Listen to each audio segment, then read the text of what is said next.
Hello, അങ്ങനെ കാത്തിരിപ്പിനൊടുവിൽ നാരായണൻ്റെ മൂന്ന് മക്കൾ എന്ന ചിത്രത്തിൻ്റെ ആദ്യ ഷോ ഇപ്പോൾ കേരളത്തിലെ വിവിധ തിയേറ്ററുകളിൽ അവസാനിച്ച് ചിത്രത്തിൻ്റെ ആദ്യ പ്രതികരണമൊക്കെ പുറത്തുകൊണ്ടിരിക്കുകയാണ്. അഡപ്റ്റേഷനാണ് ഇന്നൊരു വീഡിയോ ഭാഗത്ത്.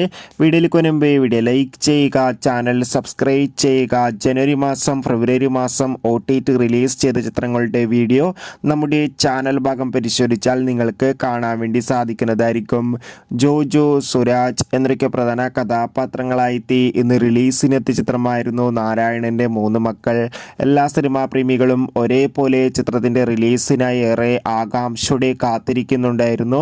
അങ്ങനെ ഫൈനലി ചിത്രത്തിൻ്റെ ആദ്യ ഷോ ഇപ്പോൾ കേരളത്തിലെ വിവിധ തിയേറ്ററുകളിൽ അവസാനിക്കുമ്പോൾ ചിത്രത്തിന് മികച്ചൊരു പോസിറ്റീവ് റെസ്പോൺസ് തന്നെയാണ് പുറത്തുകൊണ്ടിരിക്കുന്നത്.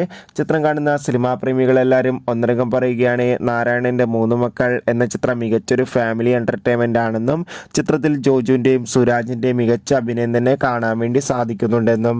എന്തായാലും ചിത്രത്തിൻ്റെ കൂടുതൽ റെസ്പോൺസിനായി കാത്തിരിക്കാം. നാരായണൻ്റെ മൂന്ന് മക്കൾ ചിത്രം കണ്ടവരുടെ അഭിപ്രായം കമൻറ്റ് ചെയ്യുക. Bye bye.